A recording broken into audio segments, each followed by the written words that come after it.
Don't Turn Off the Webcam, a creepypasta written by an unknown author, read to you by Princess Stephanie. Lynn and I met in 2008. She was from a very small town in Washington with a population of less than 500. I was working my way through college as an event bartender in Portland. Lynn's cousin was getting married in Portland, and as fate would have it, the wedding reception was held at an upscale hotel on the Columbia River, where I frequently tended to small wine and beer bars. I noticed her immediately, as I often noticed women that I quickly convinced myself are too beautiful to ever date someone like me. Eventually, as the night went on, she made her way over to my bar and ordered a white wine. We talked for a while about Portland. I sweated profusely, as I tend to do around girls like her. She would be spending the next 2 days in the city, and I took a few moments telling her about the most interesting sights to see and things to do in town. "Wow, you should just be my personal tour guide," she said, grabbing my arm and smiling. This happened to me so infrequently that I really had no idea how to react. So I just mumbled, "Sure, what time?" and laughed nervously to hedge in the event that she was joking. "How about 10:30 tomorrow morning?" she replied. And so started my relationship with Lynn. She was infectious, with a personality that was so innocent and warm. I immediately fell in love with her. There were a few issues that we would have to work through. She was still in Washington, and I was finishing school in Oregon. Lynn was Vietnamese, with a very traditional father who would never approve of her having a white boyfriend. She lived alone in a house with her father, as her mother had passed away several years earlier, so going to Yarrow Point to visit her was out of the question. She would come to see me every 3 weeks under the guise of a prestigious internship program. Being in a long-distance relationship, we spoke on the phone and texted constantly. When high-speed internet finally came to her small town in Washington, I surprised her with a webcam for her computer so we could have an even better means of long-distance communication. In the back of my mind, I was always looking for ways to be with her, as even after 2 years of dating, I was paranoid a girl as beautiful as her would eventually find somebody better to share her life with. In 2010, Lynn's father passed away suddenly in his sleep from a heart attack. He was everything to her, and she was heartbroken. When she returned from Florida, where the funeral was held and her father was buried, she was all alone in the house where she'd lost both of her parents. With Lynn's father deceased, she was open to finally allow me to come to Washington to see her, which we planned on doing in a few weeks after my college finals. One night during our usual bedtime conversation, Lynn mentioned to me that her father had been acting strangely in the days leading up to his death. She explained that he'd taken to checking up on her multiple times throughout the day and night, and scattering religious artifacts throughout the house. This behaviour, she said, was highly uncharacteristic of him. Vietnamese culture and religion was something foreign to me, and at various points Lynn had mentioned things like this that I had normally wrote off as just being a little silly. She explained to me that being in a house alone without her dad was emotional and maybe playing tricks on her. She hated the feeling of being so alone. She told me that being able to see me on her webcam was the closest thing she had to family, and asked that I promise to never turn off the webcam. She meant the world to me, so I was happy to oblige. A few days passed, and it was now the Tuesday before the weekend when I would finally come to see her in Washington. We spent our bedtime webcam session excitedly talking about our plans, and I dozed off with my head on the kitchen table in mid-conversation. It had been a long day. When I woke up, I saw Lynn sleeping on my screen and stumbled off to bed. At 3 a.m, my cell phone began to ring. Disorientated, I rolled over, took a look at the clock, and knew it could only be her. She took great pleasure in waking me up in the middle of the night to let me know that she had just gotten a drink of water, or she had an amusing dream. Anyone else would have gotten an earful from me, but her flirtatious giggle made me feel lucky to have my much-needed sleep interrupted. "I had a nightmare," Lynn gasped. "You danced in front of my friends." She burst into laughter. "What are you doing up so late, honey? You've got work in the morning," I said. "I was thirsty and went downstairs to get a drink of water." Great. Well, we really should get back to sleep. Tomorrow is a big day. All right, she conceded. Hey, by the way, After a few crackles and a brief burst of static, the call disconnected. I hated Lynn's phone. She had an old flip phone that drops calls with no rhyme or reason at least 3 times a day. I held down the number 1 on my phone, my speed dial for Lynn. No ring, straight to voicemail. I tried to call several more times, and each time it again went straight to voicemail. I was exhausted, and though I loved Lynn to death, to be honest, I just wanted to go back to sleep. My eyelids hung heavy. A little annoyed, I decided to walk out to my kitchen for a quick drink of water. The 2 glasses of wine that I drank before bed had left me with a little bit of a dry mouth. As I rinsed the glass and went to place it in the dishwasher, out of the corner of my eye, I saw movement on the glow of the laptop perched on my dining room table.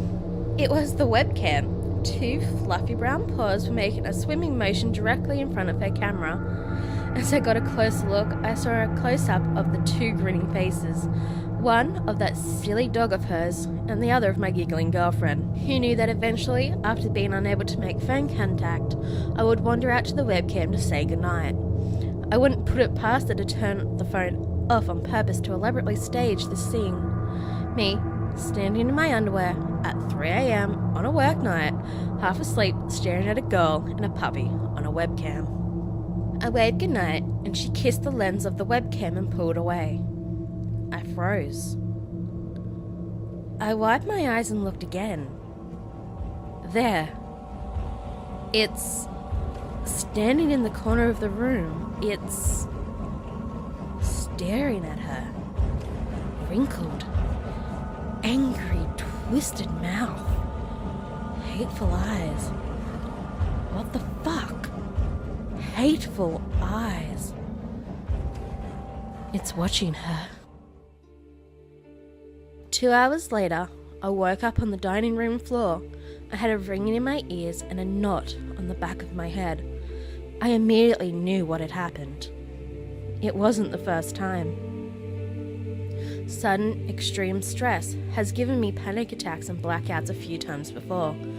I had never felt such fear when what had happened came rushing back, and I nearly had a second panic attack when my thoughts turned to Lynn. I loved her more than anything in the world. It took me several moments to summon the courage to look in the direction of my laptop. When I finally did, the screensaver had long since turned on. I looked away from the screen as I flicked the touchpad with my shaking finger.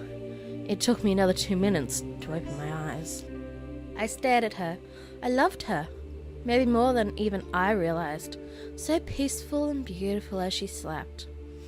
The light of her television danced across her room and illuminated the bed. As I watched on, her hand began to move. Slowly. Unnaturally. She was asleep, but her fingers crawled across the bed slowly until they reached something. It was her cell phone. Her hand moved like a spider, fingers popping in several directions across the keys. What the hell? My phone was vibrating. New message. Don't. New message. Turn. New message. Off. New message. The. New message. Web. New message. Cam. Complete terror set in as the messages came across the screen of my cell phone. Don't turn off the webcam? As I glanced back to my laptop, horror overcame me as slowly a shadow crept across the floor. Something was crossing in front of the television, moving closer to Lynn. I told myself it was just a dog, right? The colour drained out of my face when I noticed the puppy sleeping in the far corner of the room. I picked up my phone and dialed Lynn. I didn't know what I would tell her, but I knew she needed to get out of there immediately and never go back. Damn straight to voicemail. That stupid old phone of hers. The full shadow now hung completely over Lynn. Her hand jerked, flipping open her cell phone. My phone was ringing. I answered, Lynn, can you hear me? You need to... A burst of loud static forced the phone reflexively away from my ear. On the webcam, I saw Lynn's lips begin to move. Her eyes were shut, but she was speaking. I heard her voice come across the phone, but something wasn't right. She was speaking, but a second, deeper voice echoed hers in perfect unison. Don't turn off the webcam. Agramon would like to see you. Don't turn off the webcam. Agramon is ready for you now. Who? What? What does he want? I yelled in desperation. He wants to eat your skin. The line disconnected. The shadow across Lynn's bed changed directions. It started moving away from the bed and towards her laptop. Towards the webcam. As the shadow moved closer, small streams of grey liquid rolled towards the lens. The images coming across my monitor began to shake violently. It was almost here. I could now see the top of its head. It was crawling towards me. Wet strings of silver and black hair hang over its face. I remembered those hateful eyes, and I lost control of my bladder as it slowly began to tilt its head upwards. And then I did it. In panic, I slammed my laptop shut and threw it against the hard tiled floor before collapsing to the ground. I wished for a panic attack to take my consciousness and to end this nightmare, but it didn't come. I crawled to the panel of switches a few feet away on the wall and turned on every light that I could. I noticed the bottle of wine still open on the kitchen counter and drank most of it down in a single swallow. I reached up and pulled open my apartment door, stumbled across the threshold, extending half my body towards the common hallway so I wouldn't feel so alone. A pathetic coward sprawled out on the concrete. My phone began to ring. I crawled to it. Lynn's name was flashing on the caller ID. I held it in my hand, paralyzed by fear. And then the ringing stopped. I took another mouthful of wine and mustered the courage to call back. It went straight to voicemail, and then again and again as I tried to call. Eventually, the shock and drowsiness from the wine got the better of me, and I passed out on the floor after making a few more attempts.